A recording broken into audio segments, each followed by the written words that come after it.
അയ്യോ, ഇതെന്തു പറ്റി കാലിന്? അത് ചെറിയൊരു വെടികൊണ്ടതാ. ജീവനാപത്തൊന്നുമില്ല. അല്ല, രാധ എന്താ ഈ രൂപത്തിലും ഭാവത്തിലും? എന്റെ വിവാഹം കഴിഞ്ഞു വേണുവേട്ടാ. എന്റെ മാത്രമല്ല, ദർശനയുടെയും. ഞങ്ങളുടെ ഭർത്താവിന്റെ വീടാണിത്. എന്റെ ഭർത്താവിന്റെ അനിയന ദർശനയുടെ ഭർത്താവ്. വിചാരിച്ചിരിക്കാതെ ചില നാടകീയ സംഭവങ്ങൾ നടന്നു ജീവിതത്തിൽ. എന്ത് നാടകീയതയായാലും ഇത് നന്നായി എന്ന് ഞാൻ പറയും. സത്യം പറഞ്ഞ രാധയെ ഈ വേഷത്തെ കണ്ടപ്പോൾ തന്നെ സന്തോഷമായി. ഈ ആപത്ത് കാലത്ത് കൂടെ ഒരു പങ്കാളി അത്യാവശ്യമായിരുന്നു. അല്ല, അപ്പൊ ഇനി പഴയ വീട്ടിലേക്ക് മടങ്ങുന്നില്ലേ നിങ്ങള്? മടങ്ങണം. എപ്പോഴാണെന്നൊന്നും തീരുമാനിച്ചില്ല. ഓ, സൗഭാഗ്യം മാത്രമായിട്ട് അവിടെ നിർത്താനാവില്ലല്ലോ. അതാ തൽക്കാലം എല്ലാരും കൂടി ഇങ്ങോട്ട് പോകുന്നത്. ആ,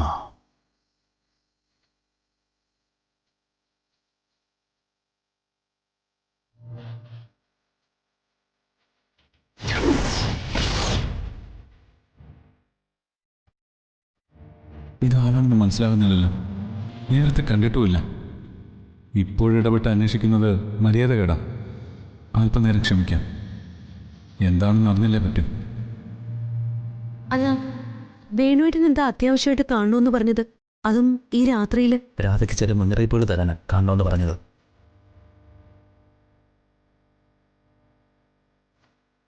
ഇത് കണ്ടോ? കണ്ടു കണ്ടു. ഇതെങ്ങനെ പറ്റിയതെന്ന് വേണുവേട്ടൻ പറഞ്ഞില്ലല്ലോ.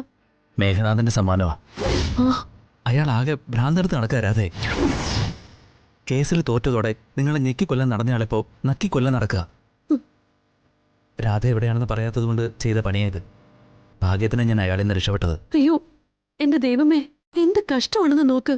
ഞങ്ങൾക്ക് വേണ്ടി വേണുവേട്ടന് ഒരുപാട് സഹിക്കുന്നുണ്ട്. ഇപ്പോ ഇങ്ങനെ ആക്രമണങ്ങളും. ഞങ്ങള് വേണുവേട്ടനോട് എത്രമാത്രം കടപ്പെട്ടിരിക്കുന്നു എന്ന് പറയാൻ വയ്യ. കടപ്പാടൊക്കെ അവിടെ നിൽക്കട്ടെ. ഇപ്പോഴത്തെ പ്രശ്നം നിങ്ങളുടെ നിലനിൽപ്പാ. അയാളുടെ കൈപ്പെടാതെ സ്വന്തം നിലനിൽപ്പ് ഉറപ്പുവരുത്തണം. അത് പറയാനാ ഞാൻ അത്യാവശ്യമായിട്ട് കാണണമെന്ന് പറഞ്ഞത്. വളരെ സൂക്ഷിച്ചു തന്നെയാ വേണുവേട്ടാ ഞാൻ നടക്കുന്നത്.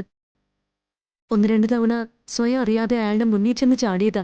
ദൈവഭാഗ്യം കൊണ്ട് പക്ഷെ രക്ഷപ്പെടാൻ സാധിച്ചു. ഓ, ഇപ്പോ കുറച്ചുകൂടി കരുതലോടെയാ നടക്കുന്നത്. അത് വേണം രാധേ. നമ്മൾ സൂക്ഷിച്ചേ പറ്റൂ. പഴയ മട്ടിലുള്ളൊരു പകയല്ല ഇപ്പൊ അയാളെ കാണുന്നത്. ആളൊരൽപ്പം എക്സെൻട്രിക്കാ. അയാളുടെ ഉദ്ദേശങ്ങൾ എന്തെന്ന് എനിക്കങ്ങോട്ട് മനസ്സിലാകുന്നില്ല ഇപ്പോൾ.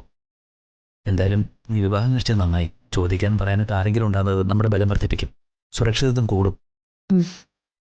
ഏതായാലും തൃപ്പങ്കോട്ട് രാധയും അനുജിത്തുമാരും സുരക്ഷിതരാണെന്ന് വിശ്വസിച്ചുകൊണ്ട് എനിക്ക് പോകാമല്ലോ അല്ലേ? അതെ വേണുവേട്ട, തീർച്ചയായിട്ടും. നേരത്തെ തന്നെ ഇവിടുത്തെ പ്രസാദേട്ടൻ വലിയ സഹായമായിരുന്നു. ഇനിയിപ്പോ ഞങ്ങളുടെ രക്ഷ പ്രസാദേട്ടന്റെ ഉത്തരവാദിത്വം ആയല്ലോ. വേണുവേട്ടന് ധൈര്യമായിട്ട് പോവാം. നന്നായി.